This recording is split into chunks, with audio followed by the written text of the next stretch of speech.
Greetings, citizen. Welcome to the show, and thank you for listening. For more of the art of wargaming in your life, definitely check us out on Instagram and Facebook. If you'd like to support the show, we have a Patreon account where you can do just that for as little as $1 a month. What we can offer will expand as the show does. If you don't have extra funds but would still like to help us out, you can give us a like, share, or 5-star review wherever you listen to podcasts. Want to get in touch? Feel free to message us or hit up our email, artofwargamingpodcast@gmail.com. We look forward to continuing the conversation with you because we know the world is vast, with many different ideas on tactics and strategy that can be applied to the games we enjoy. You're listening to the Art of Wargaming on the Ear Firm Network.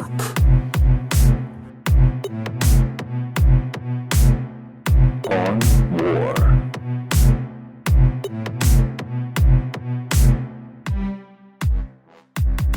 Welcome to the Art of Wargaming on the Earworm Network. I am Yaga Malark.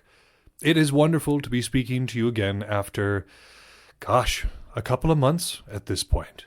It's been a hard couple of months, and I don't necessarily like to share too much information on this show, but between you and I have been suffering a tiny bit of burnout because part of my job is to study the modern conflicts that are going on and try to distill what might be useful into what we're talking about in terms of just the history of military science and how it applies to wargaming. But sometimes these deep dives affect me.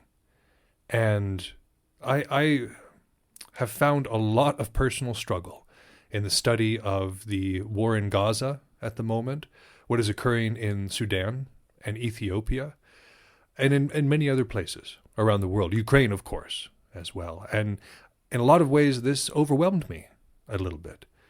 And I'm not unlike many others who suffer a little burnout from time to time. So I appreciate your patience. I appreciate your willingness to wade through this with me. And luck on our side, we're going to continue moving forward. A couple of the things I wanted to address real quick is you may have noticed that the Facebook, the Instagram, and such are kind of gathering dust. You may have noticed that I am not a huge social media person. I spend a lot of my time in books, in research, playing games, and so engaging in that way is difficult for me. And until I'm rich enough to afford a social media manager for the show, you're just going to have to muddle through my Luddite interpretations on occasion. Now, again, I go through sprees where I'm like, I'm going to make memes for days. But that's not all the time, of course. And hopefully as we get back into these seasons and we get back into the inspiration for doing this show, I'll be able to give you the quality content that I want to. Again, I don't like the idea of giving you subpar. It's part of the reason it takes me so long to record sometimes is I don't like the idea of wasting your time.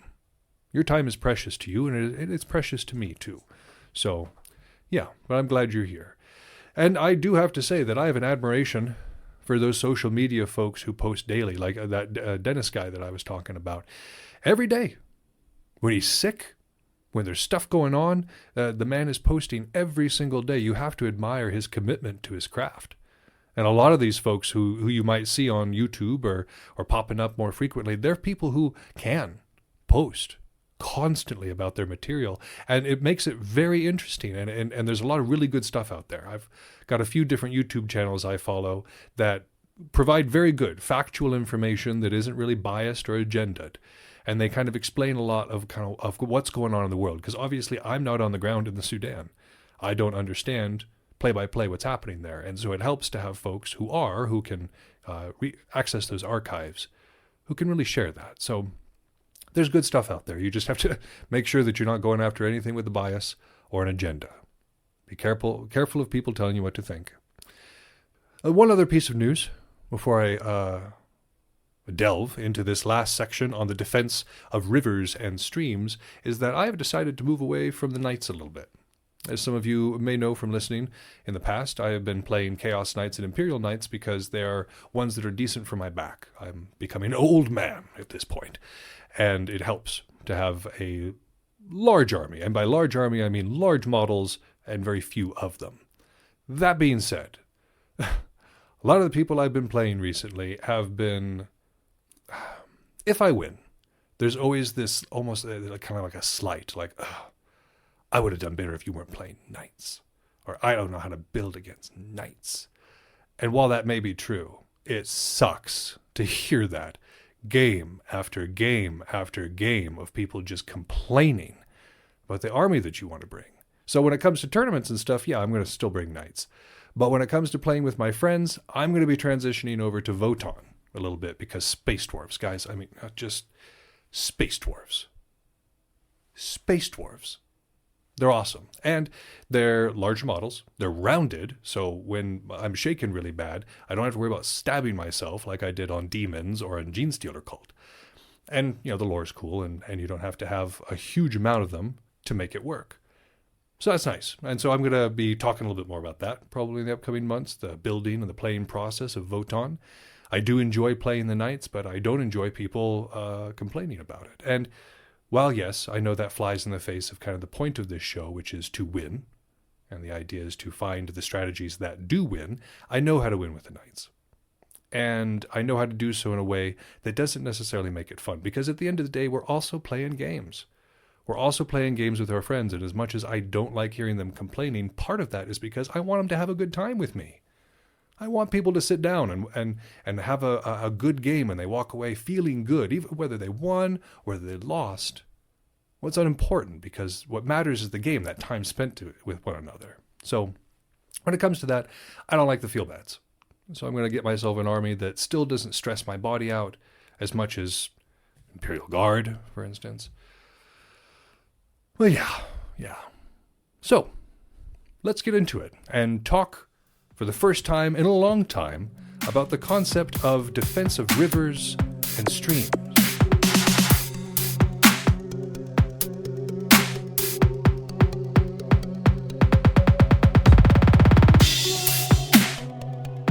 Last episode, we did a bit of a recap of everything up until this point. It had been a while since I had posted or put anything out, and so we had done a recap.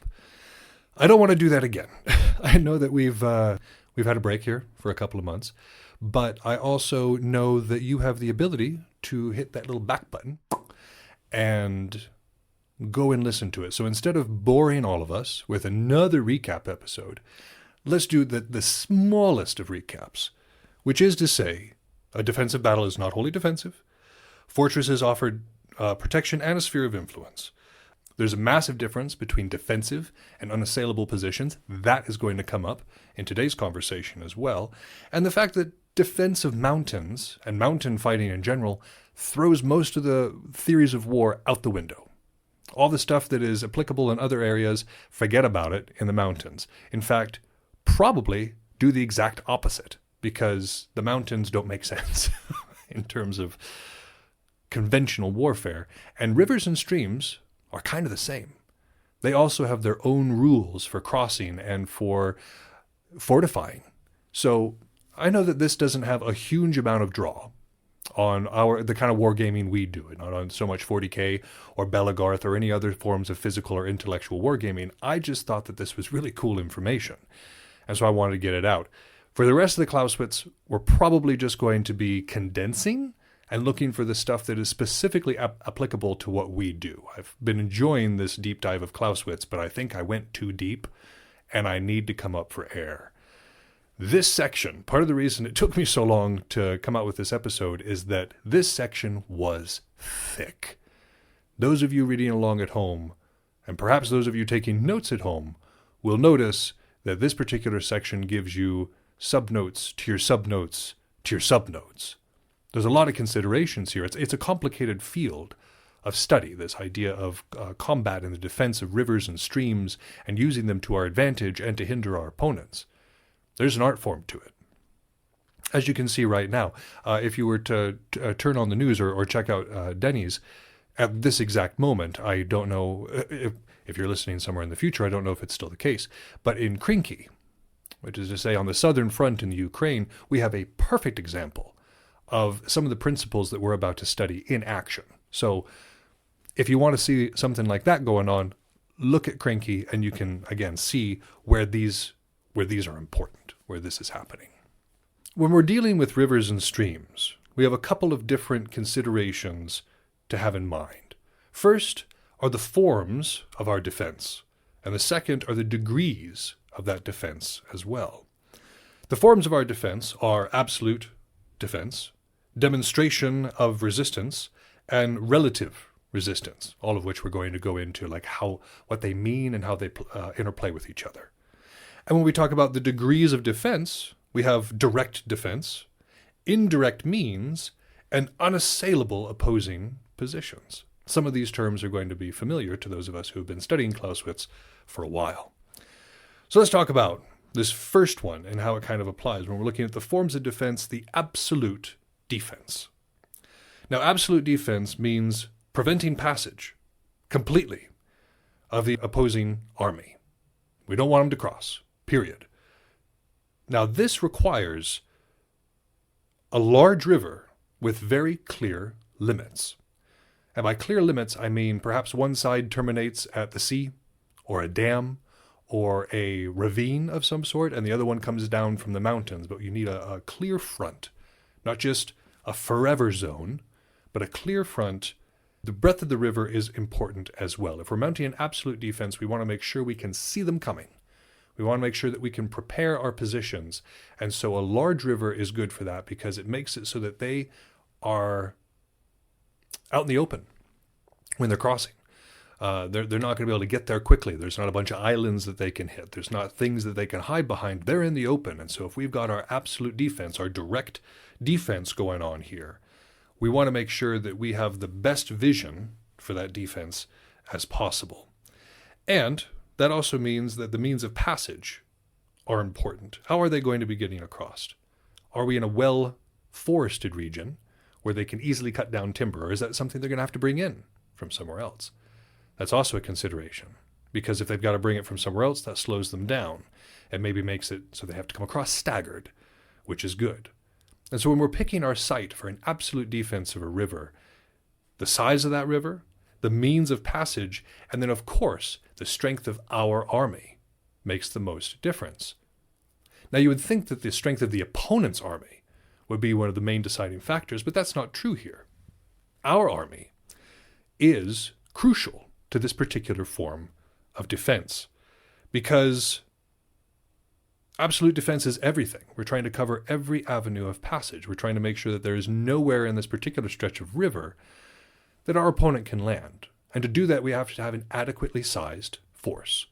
Now, whether or not it is bigger or smaller than our opponent, that doesn't matter as much right now as being able to cover the land that we need to for this form of defense.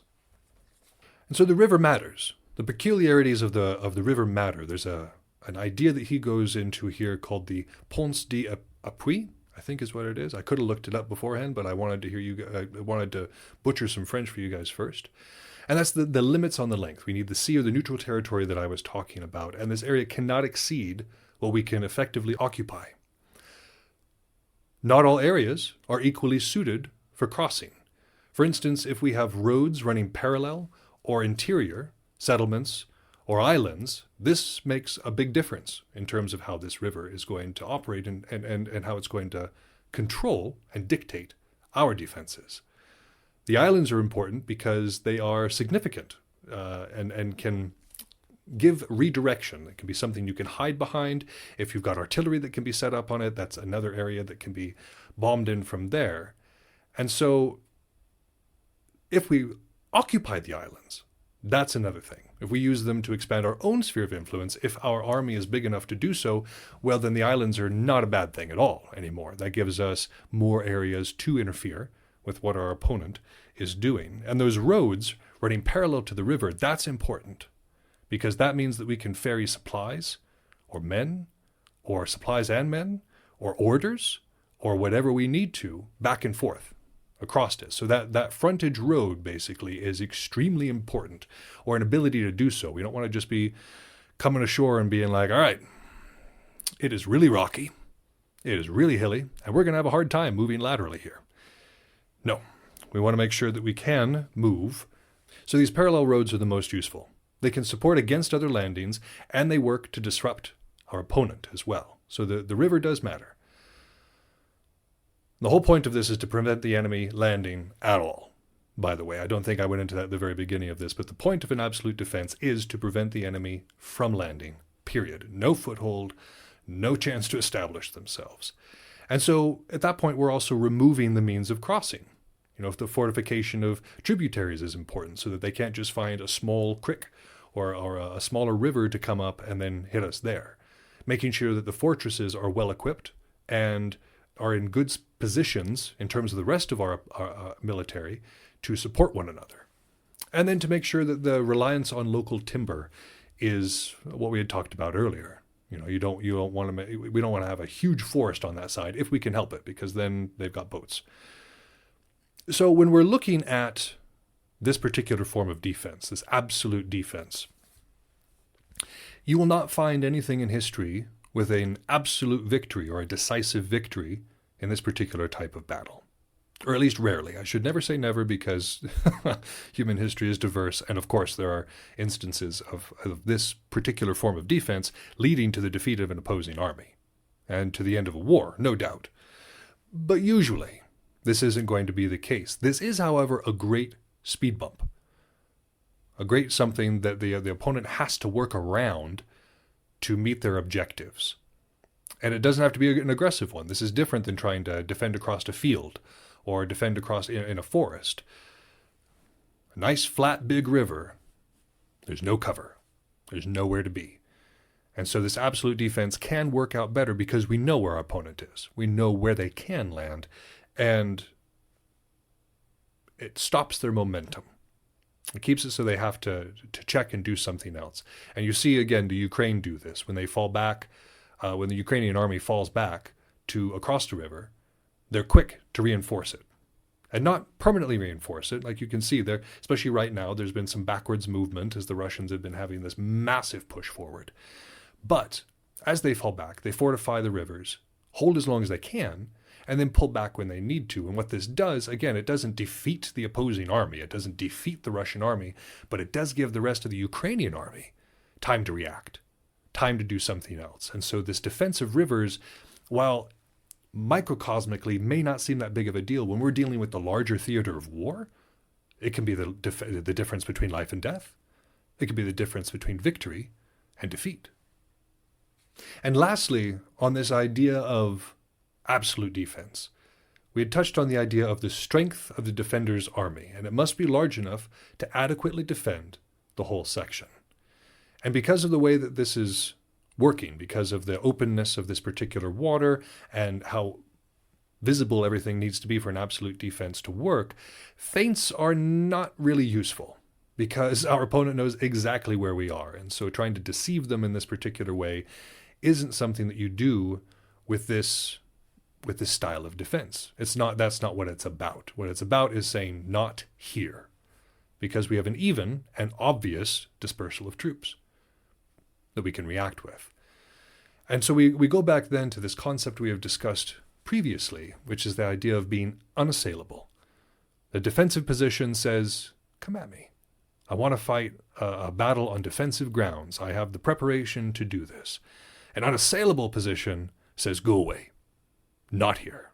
Not landing here. And so when we're doing the absolute defense of a river, what we're looking for is that unassailable quality. And really, for most of these, we're looking for something unassailable. But for the second form, it's not really possible. And so for the second form, we're dealing with a demonstration of resistance. And this is more useful when we're dealing with smaller rivers with deep valleys and like kind of crags everywhere, usually away from very important areas. And so the idea of a demonstration of resistance form of defense is we're looking to catch our opponent after the passage. This is a defensive form of, not unassailable, but a true defensive form of battle, where we're almost inviting the opponent to come ashore, inviting them to land somewhere, and then what we do is we hit them. We hit them before they can establish themselves. We can hit them before they can maneuver off or hit any vectors to get into any other places. We wait for that moment of vulnerability when they've actually hit the shore. And then the reason this can work in this particular area is because we are dealing with these smaller rivers with kind of this craggy area. Think deep valleys. Hard to get in and out of. very few paths that can be negotiated by an army. An individual can do all sorts of things. An individual can cross a river, climb a mountain, with just the claws that they brought over, and be extremely dynamic. An individual can do a lot. But we're dealing with moving an army across the river. It takes time. It takes time, and if there's not a whole lot of clear landing zones, and those landing zones that are available are restricted, that slows down the army considerably. And so this can be a very big deal. And so if we're looking to defend in this way, we want to make sure that our opponents have to pool where we want them to be. We need to make sure that they don't move from the areas that we need. And then we can move to intercept. And the idea of this demonstration of resistance really comes into play because we are positioned back. Now, the previous form of defense, which was the form of absolute defense, we're right there on the side of the river. We've got our palisades up. We've got our watchtowers up. We are very obvious as to where we are, but we're everywhere, so it doesn't really matter. This is different. For this demonstration of resistance form, we start back away, and we do want to conceal where our positions are, because then the opponent doesn't know where to land. Each place is equally as risky, but it also means for us that we're not caught out of position. If we move up to defend this stretch of beach to the west, like down the west of the river, and then the enemy lands on the east, we don't have the numbers to cover both sides. Well, now we have to move all the way down the river and try to deal with this while they're already getting set up, while they're already establishing their beachhead. So it's important. It's important for this form of defense to be back and to make sure that we can respond to whatever's coming at us. When we're talking about the peculiarities of this river, it can have too many islands or fords. It is often not broad enough. And these things are good, because unlike last time, where these things are kind of an impediment to our style, when they're here, they make it more difficult to find an exact passage for the opposing person. And the deep rocky valley that we've been speaking about makes marching long bodies of troops or long supply caravans difficult, if not impossible. And we can also do this with marshes. It doesn't necessarily have to be a ravine. Just think about anything that restricts motion. So it can be marshes. It can be in a heavily industrialized zone. There's a lot of things that can cause this sort of constriction of the opponent. So again, it's important. It's important to wait until the opponent has dedicated enough forces to the landing to make it hurt, but not so that they've dedicated so many forces to make it into an actual battle. What we're looking for here is a rout. What we're looking for here is an easy victory that catches our opponent off guard. If they've already established themselves on our shore, our defense has failed. Straight up, has already failed. So we need to be aware of this. We need to be aware of the timing. This one, timing, really matters. And in this particular case, as the name implied, demonstrations of resistance are huge. If the opponent doesn't know where we're going to be, that makes it hard for them to land. So let's do demonstrations. Let's make it look like we're over here. Now we're over here. Now we're over here. And keep them guessing. Or even take like a company or a platoon and make them look like they're over there on that west bank that I was talking about, whereas further east down the river, there's our main force. So we got to keep our opponents guessing. This one is absolutely about deception, 110%, and depriving our opponent of it. Making sure that wherever we are positioned, we have not only the ability to observe where our opponent is landing clearly, but the ability to mobilize and get there quickly. Because we can't be everywhere at once. When we don't have the troops to make an absolute defense, we need to be very, very, very cautious about where we put them, because the danger of overextension is bad. And if we overextend our lines along that front and somebody punches through somewhere and we can't maneuver to get at it, that's a problem.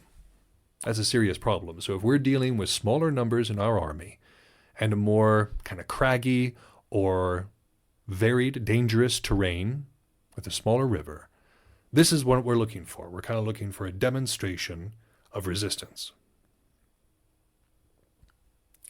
The third sort, and this sort is what you're going to see if you go and you study Krinky at the moment, is relative resistance. And this comes in the form of a bridgehead.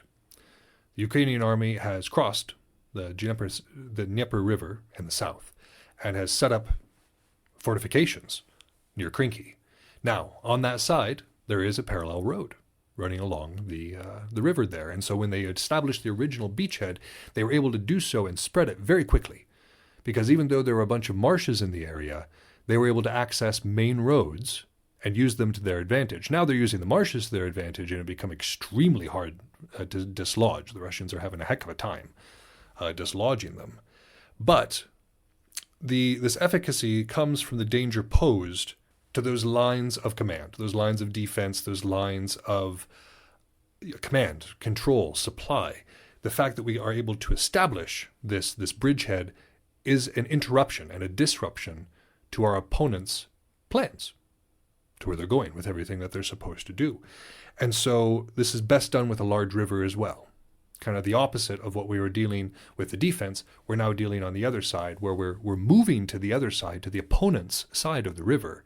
And there we set up our defenses. And at this point, yet again, we relate back to that first idea of absolute defense, because we want this bridgehead area to be completely unassailable. We do not want our opponent to be able to shift us off of it. And again, I hope that it hasn't changed by the time that this is released, but much like the Ukraine has done in Krinky for a while now. Like, they made the landings, all sorts of people predicted that they were not going to be able to stick it, that they weren't going to be able to stay there, and they have proven all sorts of people wrong in doing so, and in doing this particular form of defense, this relative resistance that then becomes the absolute defense once you get to that other side. And what it does is this creates the opportunity for greater advancement, whereas the first form, no great decisive combat has ever happened. Well, no, I did it again. Mostly, the vast majority of combat has never really been decided by the absolute defense of one side of the river where your opponent just can't get across. That's not generally a thing. This one, on the other hand, we've seen this one play out multiple times throughout history. A good example would be, it wasn't necessarily a river, but it was a large body of water, the beach landings at Normandy. What it took for that to be effective in that particular form was for them to hit the beach, move up, and then make those positions unassailable. Make them something that the Nazis, or the Germans at the time, were not able to take back. And from there, they were able to land everything else. And so once they secured those bridgeheads, those beachheads in this particular case, and made them unassailable, or as unassailable as they could, that's when they started landing the supply trucks and the tanks and all the other good stuff that goes into a mobile, mechanical war like we have currently. And what this means is that we desire to counterattack. From this bridgehead, we can then move against our enemy and say, okay, we have this power force right here. We've trapped them, basically, because if they move up or down the river, we're able to counterattack. And especially if we've managed to secure one of those parallel roads, yeah, it puts our opponent in a really, really tough position. Of course, it's vulnerable. It's very vulnerable to a powerful, repulsive force. And it's absolutely not a long-term solution. The idea that the Ukrainians can hold Krinky forever is wrong. Eventually, they're going to be pounded out of those positions. Eventually, the Russians are going to be able to mount the forces to drive them back, or they're going to get the angle to drive them back. What Krinky represents is an opportunity. It's an opportunity for the Ukrainian army to do further damage to the Russian army, or use it as a anvil, if you will, to the hammer. Because there's already been discussions of landings further down in Kherson, or in Crimea, for that matter. And this force near Krinky puts pressure on the Russians that will disrupt their ability to deal with landings in those areas, or even areas to the exact east of where they're at. If you look at like Robotnia, a lot of the forces that could be dedicated to invading Robotnia right now are occupied trying to make sure that Krinky doesn't become a bigger issue. So this matters. This particular form of defense, this one really matters. It can cause a huge disruption like it is currently in Ukraine. And of course, this can also be feigned. This is one of those things that we can absolutely make a demonstration of and like pretend that we're going to land here, but instead land over here. Or, once we've made our landing, we pretend that we're going to push left, and then we actually push right, because we feign in one way or another, and our opponent at this point is so reactive that we can play them on themselves. And this, of course, is assuming that they're not going with the second form of defense. And this is where it becomes this interplay, where these particular forms of warfare really start to become more fluid. Because to establish the bridgehead, we first need to what? Land. We need to land on the other side. Okay, well, if our opponent is deploying absolute defense, we're not going to be able to do that. Therefore, the bridgehead is not possible. Or, conversely, we need to go over and we need to apply this bridgehead. However, we know that our opponent is using the demonstration of resistance. We know that we don't necessarily know where their force is. We know it's over there. And we know that they've made little demonstrations here, there, and wherever, but we don't know exactly where they are. That plays in right here. So in order for this form of defense to happen, there also has to be a form of offense first. And that form of offense has to succeed against either the first or the second form of defense of a river. So it gets very complicated. Rivers get very complicated when it comes to owning them, defending them, invading across them. And this becomes even more complicated when you start dealing with larger bodies of water, big lakes, channels, oceans. Water is a huge deal. And we don't go into it a whole lot on this show because most of what we deal with is infantry tactics, infantry or vehicle tactics, maybe some air support sort of things. But this is primarily an army show, okay? But the Navy's just as important. Air Force is just as important, if not more so, in today's current era. If I had a better back in mind for it, I'd play Tau because they've got it figured out. Drones? Oh my goodness. That's what's winning the wars right now. Drones are huge. But even they have to abide by these issues concerning rivers and the natural barrier that they create. And that barrier can be exploited on one or both sides of that particular river. Now you might ask, what use is this? Why did you spend so much energy, Malark, trying to make sure that you had this information correct? Is it really that important? And I say, yes, it is. Because there's a lot of metaphysical areas in which this takes place. I used to describe the area between forces as the river. Because one of the things that I taught my students back when we were doing the Gladiator program and when the Officers Academy was a huge part of it, was we were teaching Sun Tzu. Which if you go back to season 1, you'll hear some of this stuff that we taught when we were teaching the kids Sun Tzu. And the biggest one, of course, is get out of the river. Do not stay there. It is dangerous to be out in the open. And so this concept applies even in smaller ways. Like when you're dealing with two larger forces, for instance, and you're a smaller force, you don't want to be in between them. Get out of that river. And so the idea applies here as well. Defend on one side or the other. If you can get across and make a bridgehead that's unassailable, great. But make sure that you don't stay in the river, in that place of chaos between two forces. So that's one way that it applies to physical wargaming. In terms of intellectual wargaming, take your pick. I mean, there are so many times when we have to cross an area and establish something on the other side that, again, while it's not strictly a river, this concept still kind of applies. Anywhere where you have a natural barrier that is quote-unquote easy to cross, but also difficult to cross if you've got anybody on the other side, applies here. So this has been the defense of rivers. And it was the last of the kind of non-wargaming specific minutia that I'm going to go into. I've been enjoying studying it. We still are. We're still going to look at some of this military science that's in play coming up. However, I'm also not going to be breaking my back trying to figure out all of the precise interplays between the ideas for something that really doesn't matter as much for us. I mean, again, when we deal, like I've been to events, bigger events, where you have like woods battles, where there's been creeks or rivers or something running in between it that you could cross. Now, that was pretty sweet.